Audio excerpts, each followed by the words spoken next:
Welcome to McPlum, simple solutions served daily. You begin by choosing where your backup will live and enabling the right tool. Open Settings, head to Storage or search Backup Settings, and plug in the external drive. Once done, decide File History for user files or create a system image for full restore. You're doing this because location and method determine recoverability. Mistakes here cost time later. Make sure to give the drive a clear label and confirm Windows detects it before moving to Configure Schedules and included folders. Now you configure details and kick off the backup. In File History, pick Folders and enable versioning. In Backup and Restore, choose Create a System Image if you need full recovery.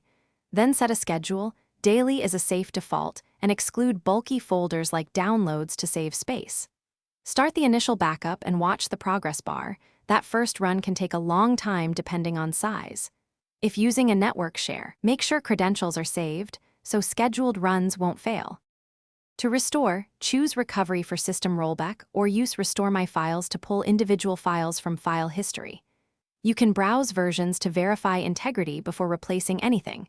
That prevents accidental overwrites. If restoring a full image, boot into Windows Recovery Environment and select the system image.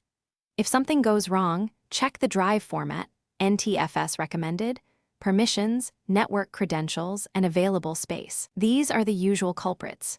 If scheduled backups stop, resave credentials and run a manual backup to reset the task. Thanks for watching. Stay juicy and subscribe.